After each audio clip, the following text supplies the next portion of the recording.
I'm Catherine Arndt, the Chief of the VLGA Connect Studio. Welcome to today's episode, brought to you by the VLGA, your councillor support network and the national broadcaster on all things local government.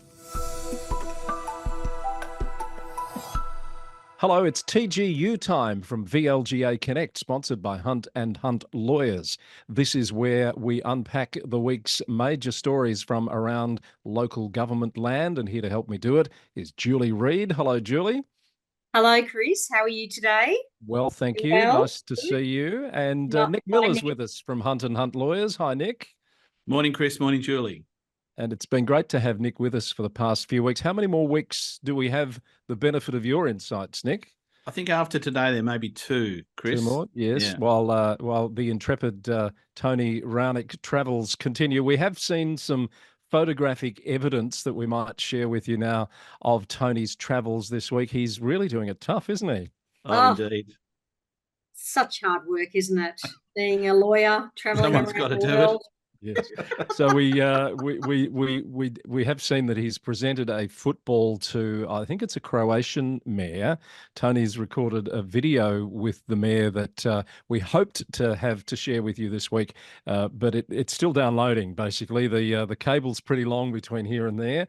Hopefully, it'll download it in time to include in next week's episode. So look out for that. And it's nice to see that he's building those relationships across the world and hopefully promoting TGU, Chris. Absolutely, yes, and seeing some sights as he goes. So, all right, let's have a look at what's coming up today. We're going to talk about some conduct decisions in just a moment. The Marybeck Council vote fraud issue that's been playing out for a few years has had its sequel in court this week. We've got some media coverage of council issues such as CEO delegations to talk about, some councillors and CEOs announcing their retirements and stepping down this week. So more on that and some other interesting stories from across Australia and around the world. But let us start, Nick, with these Brimbank conduct decisions that we referred to last week. There were two decisions tabled a week or so ago, one of them resulting in a suspension. Tell us what our key takeaways from these decisions are. Yeah, look, really interesting, Chris. Two separate arbitrations, as you say, two different respondents, respectively, councillors Kerr and Tajos. Perhaps more importantly, there were two different arbiters for the two decisions. Brimbank is a place at the time of these incidents where there were strong political divisions. There's a mix of Labor candidates, independents, and some Liberal-affiliated councillors. And Councillor Kerr was Liberal-affiliated, Councillor Tajos was ex-Labor. The two do appear to have been allies, and the applicants, who are the same across both arbitrations, appear to have been allies of each other as well. So there are a series of allegations, but the most discussed allegations pertain to the November council meeting in which the mayoralty was voted on. And Councillor Rasick, the lead applicant in both applications, she was elected the mayor. So voting along the mayoralty was effectively along the lines of the applicants on the one hand and the two respondents and some others on the other. And as with most of the discussions that we've had around these topics, it's about adherence to the Council Code of Conduct and those familiar 3 or 4 paragraphs which require treating councillors and others with dignity, fairness, objectivity, courtesy and respect, behaving in a manner that does not bring discredit to the council, not deliberately misleading council, not intentionally or recklessly disclosing information, providing a safe workplace for council. So what happened here was that there were a series of heated, indeed shouted comments that were made in the November council meeting. These included, in respect of Councillor Kerr, to give you the flavour, scraping the bottom of the barrel, getting desperate, betrayal, rats in the ranks, which will have echoes for those in New South Wales, disgrace, and my favourite, desperate little scumbag. There were also, as we've come to expect. Sorry to laugh. This is serious stuff, but it is. Thanks, Nick. As we've come to expect, there were, of course, a range of social media comments made that were also the subject of the same applications and of a similar flavour, but perhaps not quite so shrill. Yeah. Perhaps what stood out to me the most in reading the the arbitrations, which are quite long, was the emotional, heated sense of the occasion, including people being stared at and indeed intimidated. Perhaps most notable was that a number of the comments were made that seemed to have been shouted. In fact, that was the finding in a number of instances. The second arbitration, Councillor Tudjos, the allegations were slightly different, although not entirely inconsistent. Some of the comments found to have been made by her were to call Councillor Rasic shallow, to say that the mayoral election was a fake process, and to say that bullying was getting worse. And again, it appears that that shouting was involved in some of these comments. So a number of the allegations against Councillor Kerr were found to have been made out, and she was found to have breached the standards, engaged in misconduct. Councillor Tudjos was also found to have engaged in misconduct, and she was found to have breached the standards by referring to her fellow councillors as rats, shouting that Councillor Rasic was shallow. She was found to have brought discredit to the council on making a statement about the fake process for the mayoral election, and also to have made statements that the council was tolerating inappropriate behaviour. So what's interesting is that the penalties were quite different. Councillor Kerr had imposed upon her a series of verbal apologies, a written apology on Facebook, required to attend training, and a suspension from council for 3 weeks. Now, on the other hand, Councillor Tudjos was obliged to apologise to council in respect of a more limited set of breaches, and also to attend training on the appropriate use of social media. Notably, Councillor Tudjos, who had the lesser penalties imposed, had apologised along the way through the arbitration for a number of her statements, and was found by the arbiter to have expressed some remorse. In contrast, Councillor Kerr showed little insight, and these are the words of the arbiter, into what was required of her to meet the standards, and her submissions indicated a belief that, and again I'm quoting, as she had not previously been called out for her inappropriate behaviour, she could say what she likes. There was also reference to Councillor Kerr referring to her truth. The arbiter recommended, and again I'm quoting here, that she develop and hone her skills in robustly prosecuting her political opinions in a manner that also meets the requirements of the standards. So, although there were 2 arbitrations, they had originally been 1, and the principal councillor conduct registrar required that they be separated so that the respondents would not have their particular arbitration coloured by or prejudiced by the behaviour of the other respondent. I think the interesting thing to think about here a little bit is, how do our state and federal politicians, how would they be assessed by these standards? We remember well, I think all 3 of us, the great days of Paul Keating, who had an incredible turn of invective, conga line of something or others, I recall. That would certainly have not been the respect that is required of these standards. So state and federal political debate is a lot more robust. There's no doubt about it. And there are not the same governance standards that apply at the council level. And we know that federal and state parliaments, they regulate their internal behaviour. There's been increasing pressure of late for better behaviour from politicians and their staffs, but that's largely been focused on outside the chamber. So perhaps the insight that I had on this is that it's the number of representatives that counts. So if we look at federal parliaments, 151 representatives, whereas in councils, it's maxed out at 12 across Victoria. So that's a big difference. And I think that's perhaps what makes it a lot more personal. So look, those are my thoughts on that, Chris. And Julie, it's a rich tale. It is an interesting analysis there. Thank you, Nick. My devil's advocate here for both of you, my sort of sense is that the name calling that's happened in Parliament in more historical times has been more theatrical than some of this stuff that we're seeing in council chambers, which is getting downright nasty and incivil. Discuss. Yeah, I agree with that. It's a good assessment. Yeah, I think it is. I think that, these kind of comments are not going to be helping anybody, and they aren't civil.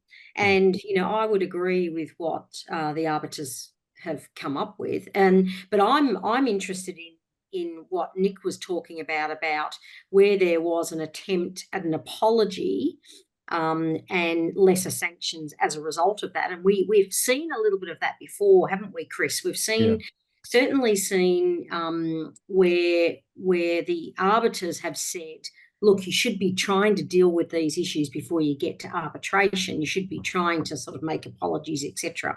So it seems as though that is, or that has helped one of these particular cases.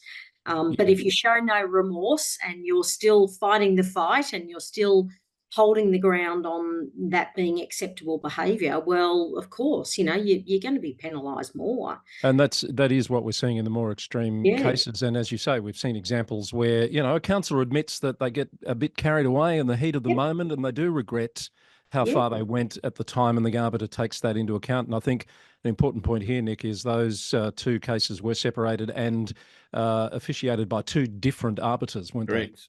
Definitely. And it'll be it'd be interesting to see, Chris, whether these, you know, apologies that are required are genuine apologies as well, because we've seen a case, we saw the case down at Frankston, I think, where Councillor Hughes had sort of said, well, I'm not going to apologise because it's not going to be genuine, you know, and then that went on to become a serious misconduct case because he failed to adhere to the arbiter's findings. So let's hope we don't find ourselves in that situation again, that, you know, that the arbiter's finding has to be delivered and in a genuine way. Well, and of course we have seen it more recently at La Trobe, I think it was, just in the past few weeks. All right, thank you for that analysis and those thoughts on those conduct matters. It's a shame that we keep having these decisions being brought forward that get unpacked, but you know, hopefully the broader effect is some insights and some learnings for the rest of the sector. We've had a case reach its conclusion in court this week where the former Marybeck councillor Malad El Halabi, who pleaded guilty to electoral fraud, I think in summary would be the term. He's pleaded guilty and received a community corrections order and a fine and avoided a jail sentence, Julie. Yes, he has, Chris. And it was interesting because it was through the VEC systems and the actions by the staff of the VEC that they were able to detect that some votes had been tampered with. Some people would remember that when it came out in the press at the time. And that was for the Northwest Ward in what was Moreland at the time, which is now Marybeck, obviously. So, and that was then referred on to the Victoria Police. So it was a serious issue. It's taken a long time, though, Chris, hasn't it, to get to this point? You know, I mean, it was the 2020 election and we're nearly up to the 2024. I know, which is really interesting. So, but I think that, you know, the VEC are saying that what this matter has demonstrated is that their processes and safeguards to protect the democracy and the electoral integrity are working. They are, you know, upholding to that, and they're saying that, you know, whilst the work has continued over the last 4 years with Victoria's local government sector, the relevant law enforcement agencies and Australia Post to further secure the system to ensure that it doesn't reoccur. They're saying that, you know, they have worked really hard to make sure that the integrity of the postal voting system is going to work. Obviously, they've got the election coming up in October and they're really wanting to monitor any patterns and trends really, really carefully during that time. So I think they want everybody to have confidence in the postal voting system and that it's safe and secure. And look, you know, fair enough. But, you know, it was good that they picked it up last time. They are very vigilant. And let's hope we don't see the same kind of experiencing happening next time. I was interested that he avoided the jail sentence. But maybe that was because he pleaded guilty. I think that's the suggestion. And an important footnote here is while I think it was VCAT last year determined that while Mr. El Halabi was not duly elected, the other 3 councillors elected in that ward, their election was not affected by this case. So they've continued to serve. Anything to add there, Nick, that we might have missed? No, not really. I mean, it is important that we have a good process and that we uphold the integrity of the systems, as Julie says. So I agree with her comments there. So, a story that got quite a bit of attention in the press this week, a major development in Box Hill. I think it's 7 stories. This was called in Seven by buildings. I think it's up to 7 50 buildings. stories. Sorry, yes, Yeah. of multiple stories. Thank you, Nick. This was called in by the state government's fast tracking program, taken out of the hands of Whitehorse. They weren't happy about that, and they had a lot of concerns that they raised in a submission that the mayor there, Denise Massoud, says they never got any feedback on. The minister's announced this week that it's been approved. I thought an interesting thing here, Julie, was that Whitehorse, in its attempt to find out more about what was happening with this project, had to resort to an FOI process. Yeah, it was pretty disappointing, Chris. I was a bit shocked to see this, to tell you the truth. And Whitehorse Mayor Denise Massoud is obviously lashed out around that, and rightly so. She's sort of saying, we've had to resort to this freedom of information request to get information, and when we've got that information, it's been so seriously redacted that it's not really open and transparent as she would have hoped that it would have been. But anyway, so that's really interesting. So yes, the minister has approved a 1.57 billion vicinity centres project, which will really change the shape of Box Hill, with towers of up to 50 stories. That's just what we're talking about. A total of 1,700 apartments. Now, the council aren't shying away from having apartments in Box Hill. They've had a commitment for a long time to have more housing in Box Hill and have that kind of density that Box Hill should have, being that it's a major centre as part of Melbourne. It's probably not surprising to the council that the government did seize that area and sort of take over. But I think the concern here is about the fact that there's been, they're not happy with the amount of information that's coming forward and how the council have been engaged in this particular process, which is fair enough. They're driving all of this. They are very concerned about the lack of open space for those residents in Box Hill. They're very concerned about the need for future facilities to be able to serve and support the new residents that will be coming in, schools, health services, etc. They want to know more about that. But Councillor Massoud is saying that council has warned of a potential catastrophic lack of parkland. So, interesting take from the council. And the council are the ones that know this area intimately on the ground, how it operates and what it actually needs. And so the government really should be engaging with them. They've drawn a bit of a comparison in the report about how they're dealing with the suburban rail loop and this whole plan for Box Hill, and how there seems to be, again, maybe not as much engagement on the suburban rail loop outcomes and planning, etc., with the council. So they are really concerned about that as well. And there's been some comments made by the City of Monash on that. There's been some comments by the City of Kingston, who have come out, I suppose, in support of the City of Whitehorse. So interesting. The other person who's played into this as well, Chris, you might have noticed, is the RMIT University professor Michael Buxton. And he has said that while councils were fed up with being shut out of SRL precinct planning, the system was working as designed because the state government flipped usual planning processes when it handed over powers to the authority. So, but he's saying it's, he's concerned about excluding councils and the community from what is a significant change to a location, or locations. Yeah. So interesting that they've got that buy-in as well from the age. And Michael Buxton does make comment a lot through media in different planning matters. So as you say, that was covered in the Age. I think there's a general consensus that yes, there's a housing crisis and a lot more needs to be done, and councils want to be at the table to come up with those solutions. I think, Nick, one of the sort of themes that are underlying here, and they came out when those housing targets were announced as well, is that the government says it wants to work with councils, but some of the actions that are being taken seem to belie that partnership approach, don't they? definitely. And the interesting thing that Julie was alluding to towards the end of her comments is who are the local politicians here? Are they the councillors that are making decisions, or will the local member, state member, effectively become a de facto councillor by having responsibility at the coalface for some of these planning decisions? And that's something that might become quite interesting at the state political level if they're perceived in that way.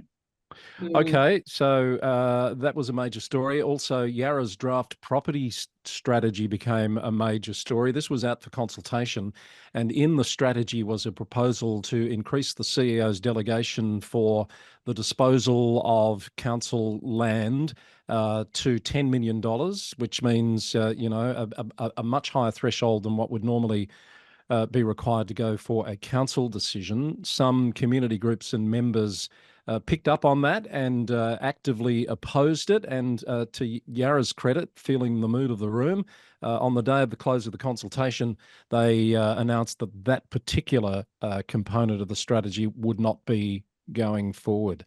No surprise here, I don't think, Nick, on the back down. Given I think that's press. right. I don't think they structured it perhaps optimally in retrospect. Perhaps if the strategy had been out there first and then revisited delegations at a later time. This is an area that's got a highly engaged community, and that really is an amber light, if not a red light, to councils as to how they approach delegations, because the community is watching in a place like Yarra. The current CEO delegation, I think, is at 1 million, which is fairly low from what I've seen. 10 million, though, is right up there. It's a powerful instrument what that delegation limit is at. So it's an important thing for councils to think about, but it's an important accountability measure for the council to be looking at major decisions as well. I'm not sure too many others would be that high. I've certainly heard of a 5 million, but generally you're right around the 1 to 2 million before needing to go to council for a decision. That's your sense of it, Julie? Yes, it is, Chris. Yeah, that's fairly typical. All right, let's head from Yarra to Kingston with a pretty a major announcement there this week. The long-term councillor and I think former 4-term mayor, Steve Stakos, resigned at this week's council meeting. He's recently been appointed the State Secretary of the Victorian Labor Party, and he's hanging up his local government hat. Yes, this was quite a shock to me, Chris, but I'm not surprised. Councillor Stakos is a great councillor and no doubt will make a fantastic State Secretary of the Victorian Labor Party. He's obviously had strong links to the Labor Party for some time, as we know. But yeah, look, 16 years at Kingston. He has been mayor. He was mayor when I was there. He is a fantastic leader in the community and has done some significant work and advocacy while he's been at Kingston. In particular, he's been really passionate at promoting social participation and multiculturalism and the environment and the arts, and he's been involved in major open space projects, including the Chain of Parks project and the Bay Trail, and the management of Green Wedge. So he's been really fundamental in all of that. He's always been that kind of councillor who's been very generous with his time as well in supporting other councillors that are new coming through, mentoring them and helping them become good councillors. And I think that's what I've really liked about Councillor Stakos is his gift of sharing his wisdom with others, which is fantastic. He's also a great councillor to work with. He's always upheld professionalism in the way that he conducts himself. So I'm sure he's going to be greatly missed at Kingston. And I know that the Mayor, Jenna Davey-Burns, paid a really strong tribute to Councillor Stakos. So he should get that. And she stated that his experience, wisdom and mentorship has been invaluable, and that we will miss not only having him around the decision-making table, but obviously they're going to wish him well for his future endeavours. So a big loss to the sector, but he's done his time and he's done it really well. end of an era. Nice tribute there, Julie. Thank you. Thank you for that. Because there's not that much time to go in the current term, Councillor Stakos's vacancy will not be filled before the elections in October, is my understanding. Not the only former four-term mayor to announce they're hanging up their local government hat this week. Margaret O'Rourke at Greater Bendigo, who we spoke about a couple of weeks ago when she was bestowed with an OAM, she's announced that she won't be contesting the elections in October. So I think that's the end of a second term for her, and that's where she'll pull up stumps. And she's now the third councillor, I think, on that council, Greater Bendigo, to say they won't be contesting the October election. So we know there'll be some change there. Yeah. So, Chris, do you think, what's your prediction around, and Nick, prediction around the change that's likely to come at the next election? Because not only have we seen quite a few stepping back, but we're also seeing a lot of councils going to single member wards. So there's going to be a shift in the ward structures for quite a lot of councils.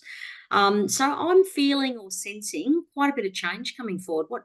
What's your views? I think, I don't know what Nick thinks, I think there'll be massive change, to be honest. I think we'll probably see the biggest turnover of councillors that we've perhaps ever seen in October. The single member ward thing will be fascinating to see just how it drops out.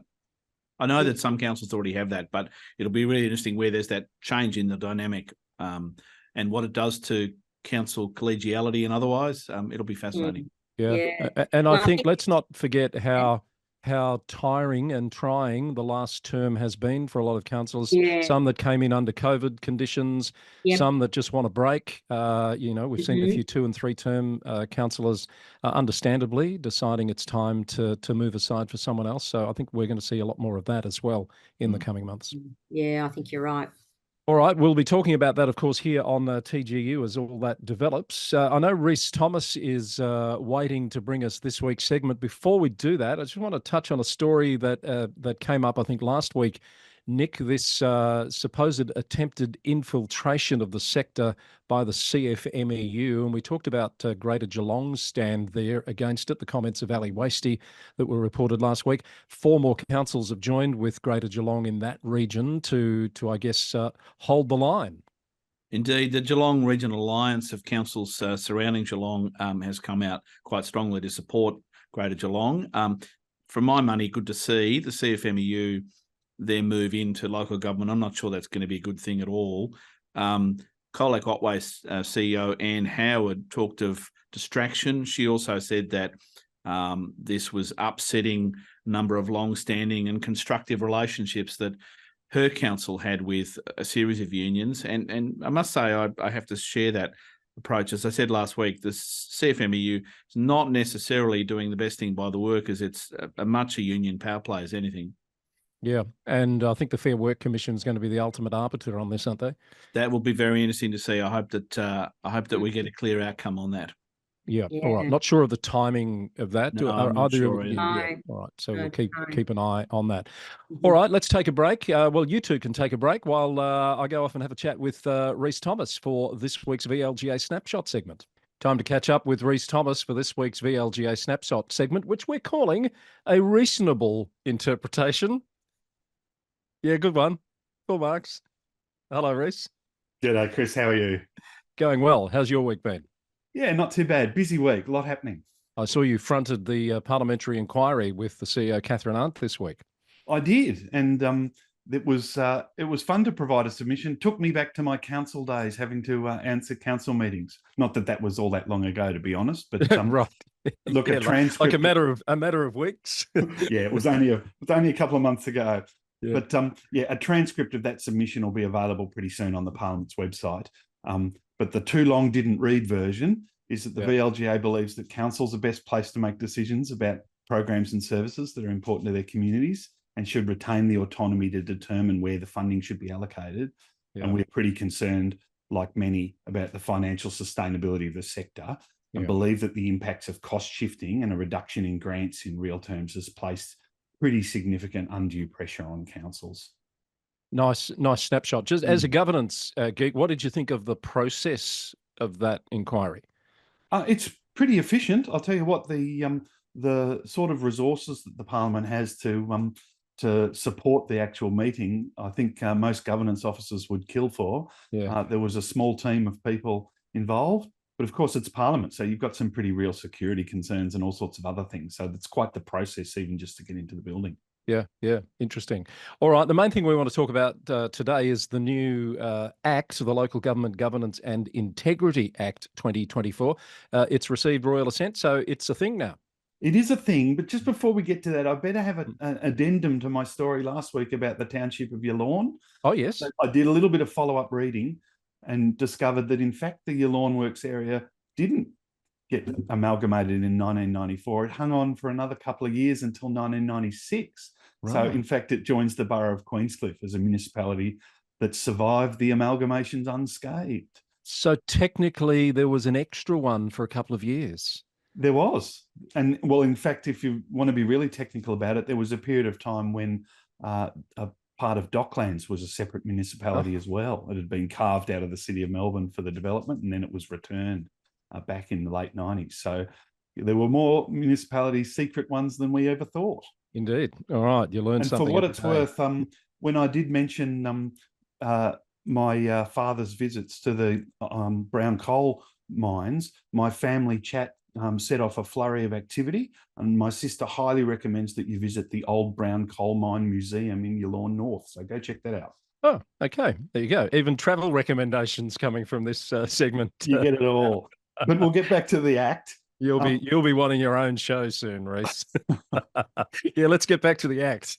So last week when we spoke, the Act had passed the Parliament. We were waiting royal assent. That's happened. That happened on Tuesday. So that means that the first stage of the amendments took effect the following day, and the Act has now been updated and published. So I think I said before, that brings us to version 20 of the 2020 Act. Yes. It sort of seems appropriate that the Parliament passed that on the 20th of June. Oh. So for anyone that's keeping score, amendments to the 2020 Act are running at a rate of one amendment every 74 days. Wow. Compared to the 1989 Act, which ran one amendment for every 78 days. So now tell me, it was often said that the 1989 Local Government Act was the most amended statute on the books in Victoria. Do you know if that's true? I couldn't tell you if it's true, but I can tell you it hasn't yet finished, because the 1989 Act still exists. Yeah. And it was amended last week as a result of these changes. So it's at version number 163. Wow. Okay. So anyway, I think what's fairly well understood now, I've talked about what the Act is intended to do, and that's to change training provisions for councillors, introduce training for mayors and deputy mayors, improve the councillor conduct framework, and provide for the suspension and disqualification of individual councillors in some circumstances. So the real question for us now as a sector is what do we do now, now that it's happened? And the changes came into effect in two tranches. So the first group came into effect this week, and the second group will come into effect at the 2024 council election. So I've produced some advice which has been sent out to members about exactly what is required for councils. And we've identified 6 of the specific amendments that actually require some action on the part of councils now. And so members should look out for the addition of governance insights that you will have received this week. And if you haven't got it yet, then reach out to me and I'll get you a copy. We'll do another version as we approach the election for that second group of changes. And I assume there'll be a process now of developing regulations. Is there a consultation process, do you know, involved in that? There is. There's a steering group has been assembled, and our chief executive is part of that steering group. It's had its first meeting, and I think that was more just a scene setting and process meeting, so they haven't got into the details yet. But in coming weeks, because we don't have months and months to do this, we need to get moving. In coming weeks, I'll probably have a bit more to say about that as it becomes clearer. So the VLGA and a number of other sector partners are working on that steering group. All right. I'll look forward to that. And of course, look out for that member bulletin of governance insights from Rhys. We talked last week on TGU briefly with the panel, Rhys, about a change to gendered language in the Tasmanian Parliament. And you followed that through to see how that compares with what happens in Victoria. Yeah, I did kind of wonder, because I think there was a sense in the panel last week that oh goodness, how come it took us so long to realise that this was an issue? Mm. And I thought, well, I'm not entirely convinced that the local government sector in Victoria is doing all that much better. It is a little, but I think it's first interesting to note that the term Lord Mayor, so we'll start with the City of Melbourne, the term Lord Mayor started out in the UK as a male-specific term, and of course the female equivalent would have been Lady Mayor. Now, as far as I can tell, the term Lady Mayor has never been used in Australia, and it certainly was never used by any of the City of Melbourne's 3 female Lord Mayors. So you can either see that as a positive in that we were very enlightened and knew that we shouldn't use gender-specific language, or you could see it as a negative, which was that the need for the term Lady Mayor actually never arose in Melbourne until 1987, when the first female Lord Mayor was elected. Now, of course, Lord Mayor is now actually written in the City of Melbourne Act, so it's legislated as a gender-neutral term. Right. But I also notice it's interesting to note that in both Melbourne and Sydney town halls, believe it or not, there's a room called the Lady Mayoress's Room. Oh. The existence of a Lady Mayoress's Room presumes that the mayor would be male, the mayor would be married, the mayor would be married to a woman, and that the mayor's wife would have nothing better to do than hang around in a dusty old room in a town hall. So I don't know how contemporary those assumptions are. Times have changed. And on the subject of mayoress, I think it was Logan Council in Queensland just in this last week has had a debate about whether there should be some more formal recognition of the title of mayoress. They decided not to, but somebody raised it as an issue apparently. There certainly are councils in Victoria that have various customs, and I don't mind the idea that councils acknowledge the contribution that family members make to support councillors, because in many ways the commitment to become a councillor really does tie your whole family into it. Yeah. And in fact, we saw a bit of controversy in the last week or so about the leader of the opposition's family and how personal circumstances in that family were drawn into public debate. And I just don't think that's reasonable, and I don't think anyone does. I agree. And this segment is called A Reasonable Interpretation. Now, I had a look at the 78 governance rules for the other. Yes, so how are we tracking? Well, we're not too bad. 60 of the councils contain gender-neutral language for the mayor of the 78. So 50 of them either don't state how the mayor should be addressed at council meetings or simply ask that the title mayor be used. 8 councils ask that you address them as mayor, but also allow for the titles of Madam Mayor or Mr. Mayor, if you'd prefer. And I presume that would be at the preference of the mayor. One adds a 4th option of Your Worship. So I'm not quite sure where that came from, but there's one council that uses that. One council provides the 3 options of Madam Mayor, Mr. Mayor, or Mix Mayor. So that's an interesting twist on it. And so that leaves 18 councils that still require you to choose between Madam Mayor and Mr. Mayor. So they're the 18 that probably have a little catching up to do. That's fascinating. All right, thanks for doing that work. That must have taken up a bit of your time this week while you were waiting to be called into the parliamentary inquiry, presumably. Well, it is one of those things you can do on the train. So yes. That's where most of this stuff comes from. Before we let you go, a couple of updates. I know the VLGA is about to launch a major census across the sector. The 2024 Victorian Councillor Census will be launched at the time when people are watching this or listening to this podcast. It's a pretty important project, and it's a way to collect information about Victoria's councillors, including demographic information about who they are, as well as capturing data about their experiences while in office. And every Victorian councillor is asked to undertake the census, and it provides critical information to be used by the sector in supporting councillors. And it's also able to track the experiences of councillors over time. So this year, the Victorian Councillor Census is being delivered by the VLGA. And in a future podcast, perhaps I'll talk a little bit more about what it's for and how the sector will be using the data. But for now, my ask to councillors who are listening or watching is please look out for the email from me, and please take a few minutes to complete the census. It's pretty important. Absolutely. All right. And we're getting closer to election time, an important milestone for candidates this week. Yes, I noticed that the VEC has published the Candidate Information Handbook.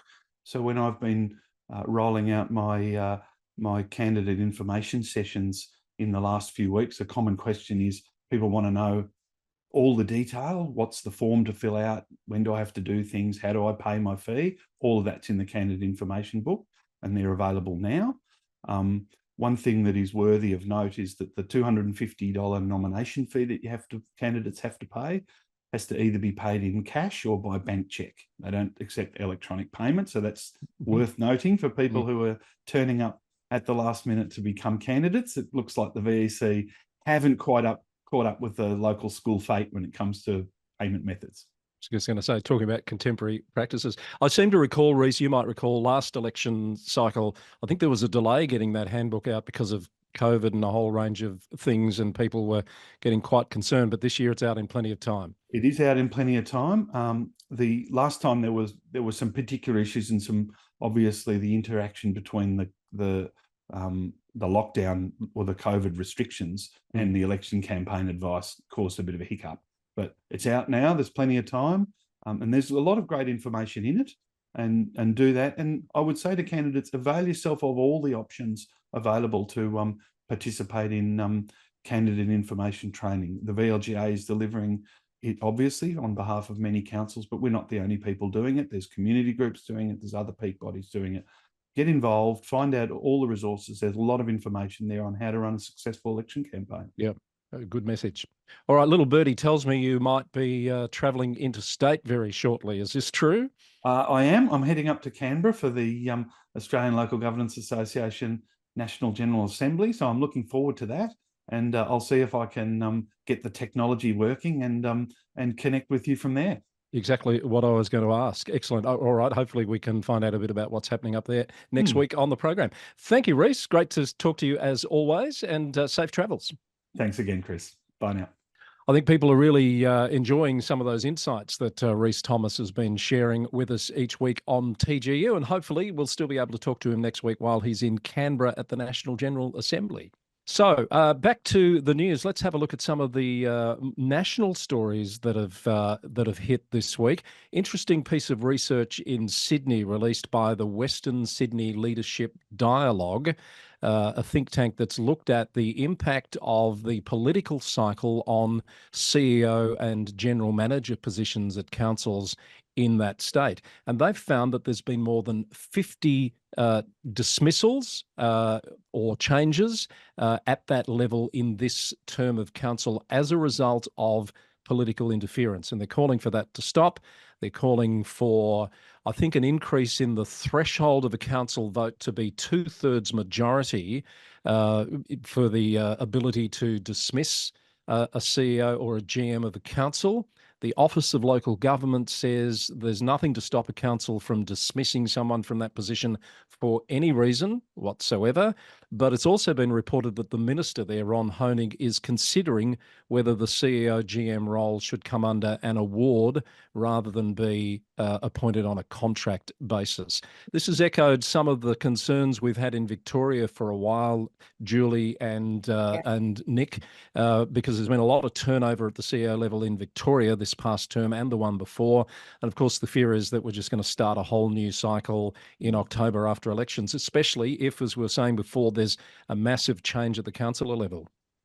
There is concern about that, Chris, and I think that this report that we've picked up on is a really interesting one, and I think it's going to open up that debate again about what should be done down here. There's been many discussions in Victoria about the problematic nature of this. We've seen this affect CEOs' lives. We saw that happen down at Warrnambool, where this decision was made. There's only obviously that CEO challenged the council, but did he really win at the end of the day? Well, not really, because after he'd won the case, was reappointed, and then within sort of 12 months, his contract was due for renewal, and the council decided just to advertise the position. So it's, it is, I think, something that's been concerning the sector for some time, whether or not there'll be any change. I don't think, we don't seem to be getting any traction around that with the state government. So no, there doesn't seem to be an appetite to change it, does it? We've talked recently on some of our panels about how In the UK, they use an independent assessment process and body to make a recommendation on an appointment to a council, which they generally follow through on. Is this an issue, do you think, Nick, or are we worrying too much about this? Look, it's a very difficult one to balance because you want to have accountability. You want the leader of the administration to be accountable to the elected representatives. So, that favours these fairly broad powers of dismissal. But on the other hand, for the benefit of the community and the ratepayers, you want to have continuity and competence in finance and administration. So it is a really difficult judgment. It's disturbing to see. I think perhaps New South Wales is a little bit worse than here in Victoria in taking advantage of this dismissal without explanation power.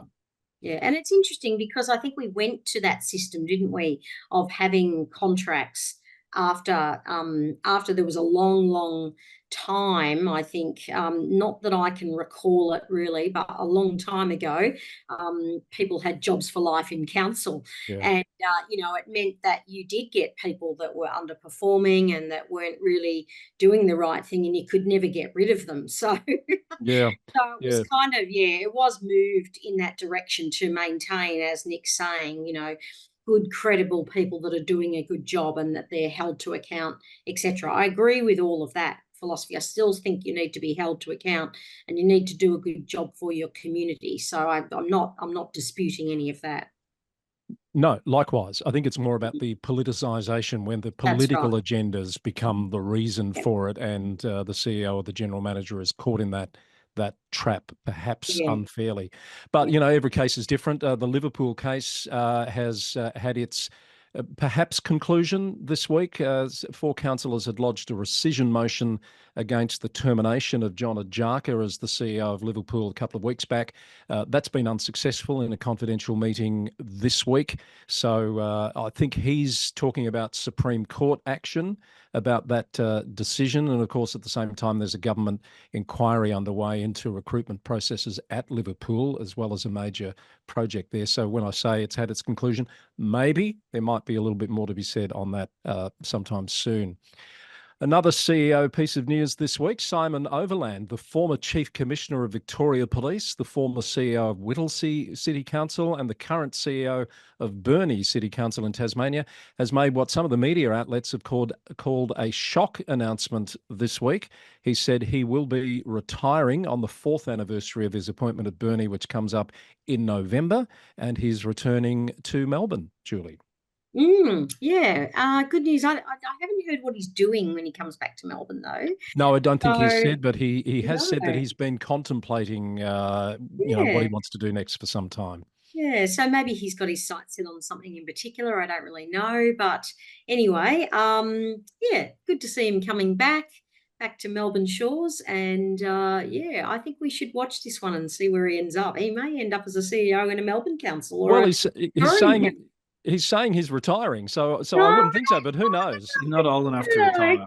He won't be retiring full time. Maybe he might pop up as an interim or something. There you go. You heard it here first on TGU. A couple of other quick notes. The Cairns Post has been running pretty hard up in Queensland on this potential conflict of interest, or this alleged conflict of interest matter, where the Cairns mayor, the new mayor Amy Eden, allegedly had a conflict of interest in the appointment of the interim CEO there, who was also a campaign advisor. You might recall, Nick and Julie, we covered this briefly a couple of weeks back.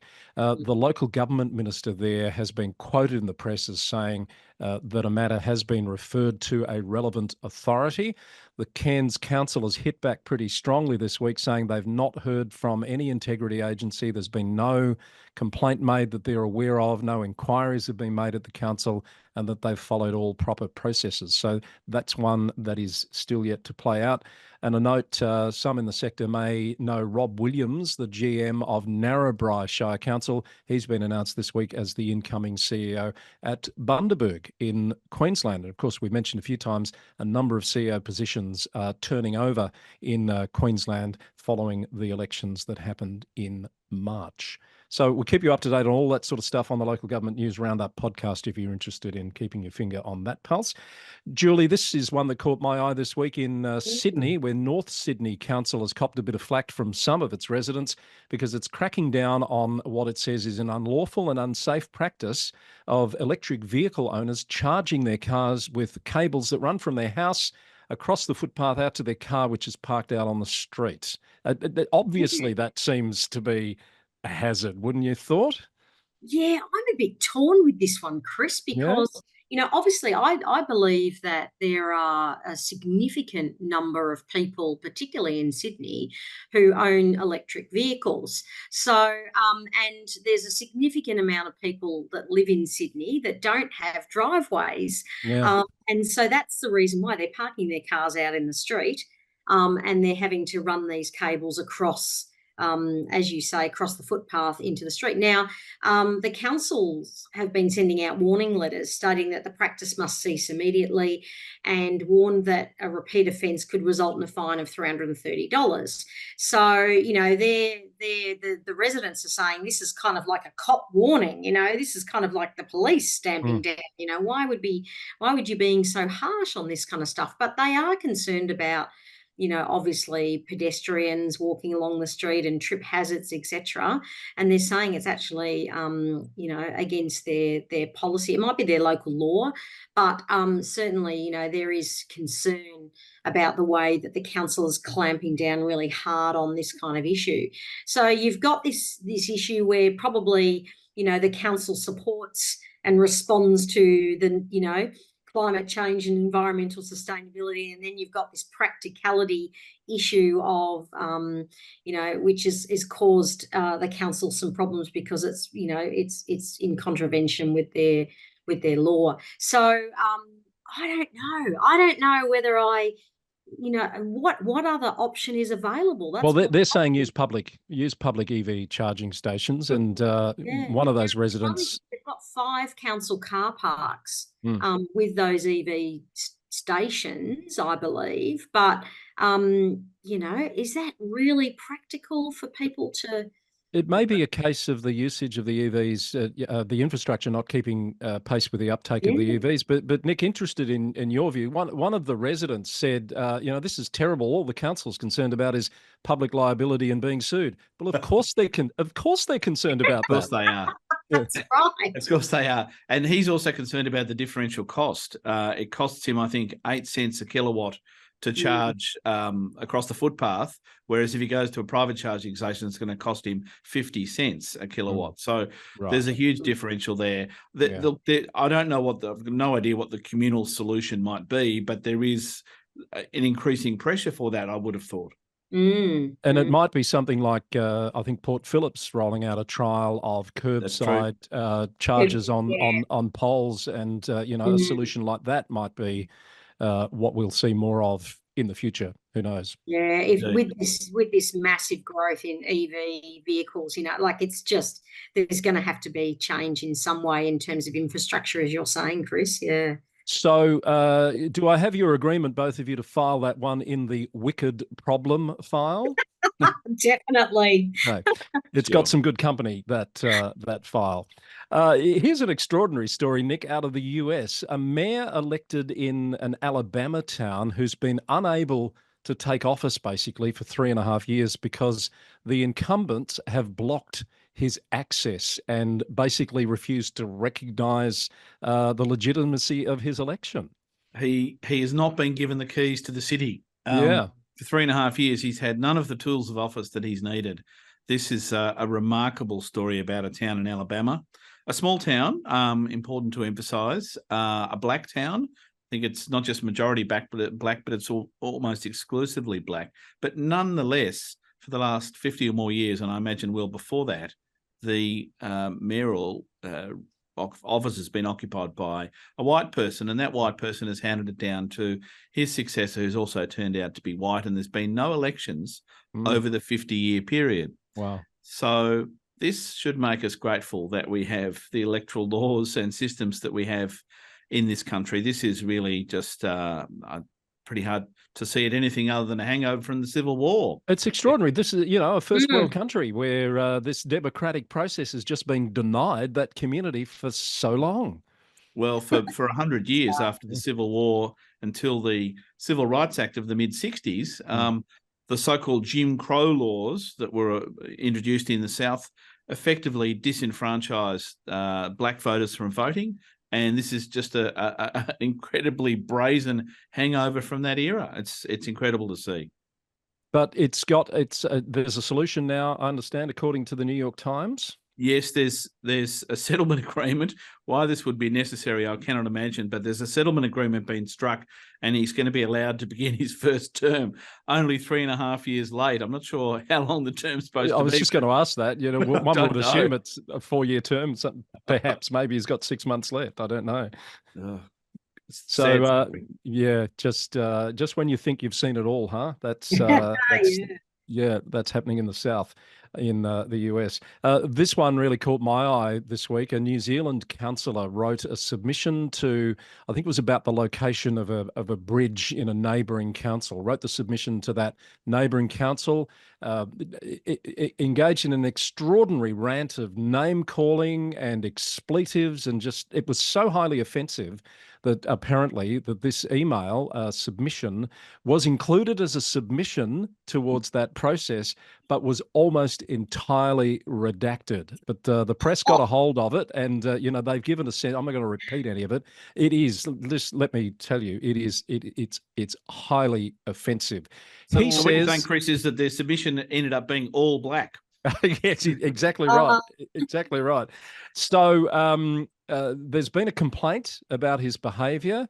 That's been lodged, I think, by his mayor, and that's going through an independent investigation process. But he's defended it. He said his name is Andrew Bidder, and this is Hamilton City Council. He said he needed to do that to get their attention. Wow. Well, he's got ours. Yeah, yes, he has. Definitely has. Yeah. Going across the water. So it's just another example of how some people just seem to think that it's okay to be completely incivil and use these toxic behaviours to try and get their way. And I'm hoping there's a bit of an uprising. We're starting to see people that are just saying enough is enough. We just don't want to see any more of this. It's just not necessary. But more interesting stories, perhaps. This is a dilemma as well in Germany. We've got a pigeon problem in the town of Limburg, Julie. Oh, I know. German town of Limburg, yes. Beautiful place. Not that I've been there, but I had a look at a few photos and it looks nice. It looks nice, yeah. Yeah. They've got 700 pigeons that are causing problems, Chris. Yeah.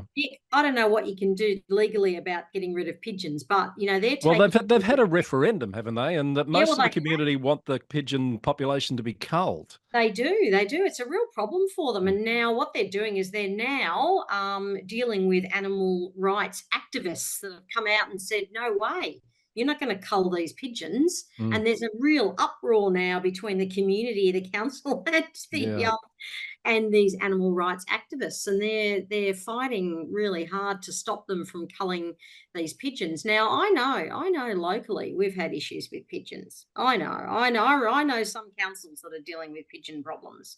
Right.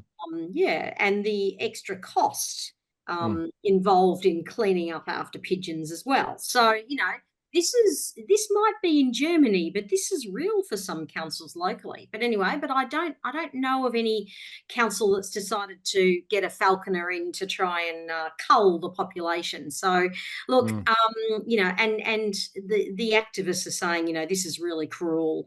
So I don't know, Chris, this is a tough one for the community. Another wicked problem. Another wicked problem. I wish them well with their pigeon problem, but don't let it put you off on going to this lovely town in Germany that obviously is really concerned about the way that things look. I just wonder whether it's another question of majority rule. I mean, we were talking about the town in Alabama, which have not let their elected mayor take office, and this is a referendum that's been held presumably with some level of integrity. The majority said we want the problem to be dealt with in a particular way, and a minority is saying, well, thanks, but we don't like that. Yeah, that's concerning. It is concerning. I think the order of events was The problem was identified. The falconer was brought in. The animal rights people objected. So they said, okay, we'll hold a referendum. They held the referendum. The majority ruled that the problem was serious enough that there needs to be a cull, and the animal rights activists are challenging that. And I understand the officials, they do have a dilemma. They're trying to decide what to do next. So that's another one we'll keep an eye on and pop it in the wicked problem file for our local councils that Julie's identified. Too many wicked problems this week, Chris. All right, so we might need to wrap it up. I just want to ask you a little pop quiz, Nick and Julie. Are you aware that there is a city council of the North Pole? Did you know that? Oh, I did not. They'd have to be, because local government is everywhere, isn't it? Oh, well, that's a point. Pole. That's a good point. But I didn't think there was a city at the North Pole. But I don't think this is actually at the North Pole. It's in Alaska, but there is a North Pole City Council. Who would you think would be the mayor of the North Pole? Oh, Santa Claus. No, it's not Santa, because Santa is not in the North Pole, doesn't live in the North Pole. I thought you were going to say something different then. Santa is not living in the North Pole. Pole. That's right. He's living somewhere else. So he's paying rates in a different place. So I learnt something new this week. There is a North Pole City Council. It's in Alaska. There is a mayor. His name is Michael Welsh, but he's been removed from office because he's unable to perform his duties. He's been removed by his fellow councillors, apparently because of some problems with the costs of repainting the city's candy cane striped streetlights. Oh, no. Yes, that old candy cane streetlight problem. Isn't that beautiful? I mean, like, what place has candy cane striped street lights other than the North Pole? Pole, the city of the North Pole, yeah. Yeah, it's interesting. And it sort of makes me reflect about, other places in other parts of the world that I've travelled to. And I went to a place called Moldova, Chris, which you might know. Yes, Moldova. Yeah. And when I was in Moldova, that wasn't that long ago, maybe in the last 20 years, there were women painting trunks of trees white because there were no street lights, and so then people didn't walk into the trees when they were walking along the streets. So there's some quirky stories out there of things that are going on in different places. So we're gonna not take for granted what we've got here, Chris. I think very true. I only know of Moldova because of the Eurovision Song Contest, to be honest. Of course, yes.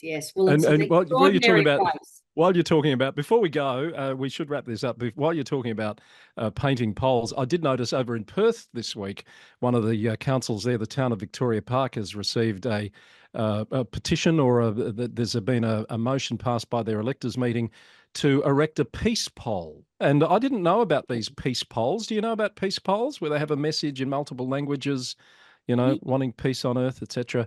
Apparently there's 30 odd of them around the Perth metropolitan area, and they want one in Victoria Park, but there's hundreds of them around the world, and I can't say I've ever come across one. I have heard of them. I think they were a big thing perhaps 20, 30 years ago or more. A little bit perhaps aligned with the anti-nuclear movement that was quite vociferous and at that time. Okay. Ever seen one around Melbourne, Julie? No, I haven't, but I have heard of them. So, but I thought it was linked to the 60s and, but maybe it was later than that. I don't know. Well, perhaps we can send our audience out on a hunt for peace poles around Melbourne, because if there's 30-something in Perth, surely there must be at least one in Melbourne, and someone can tell us where they are. Yeah. All right, that's your homework for this week. I think we should wrap it up. Thank you, Julie. What sort of a week have you got ahead? I've got a fantastic week. I'm heading north for some summer sun to Queensland. So nice. watching out for any CEOs that might be looking for jobs while I'm up there. So I'll be taking a break for the school holidays, but I will be back with you. I will be back with you next week.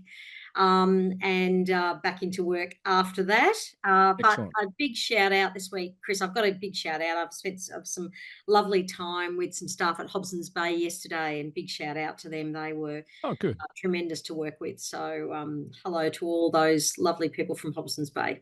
Excellent. Yes, they're a great team at Hobson's Bay. I can vouch for that. And Nick, how's things looking for your next week? Lots of work on? Well, just very happy to be through after today. Happy to be through 30 June in legal land and many other areas of activity. That's a bit of a milestone. So I'll be pleased to get through another one. Excellent. And next week we'll still be busy, but we won't have that hanging over our heads in the same way. All right. Thank you both. Look forward to having you back on the show next week. And hopefully we'll have Tony Raunik with his Croatian mayoral interview as well. Lots to look forward to. I think Rhys Thomas, as he told us, is headed for Canberra. So hopefully Rhys can check in from Canberra. It'll be another bumper edition of TGU next week. Thank you to Hunt & Hunt Lawyers, our sponsors.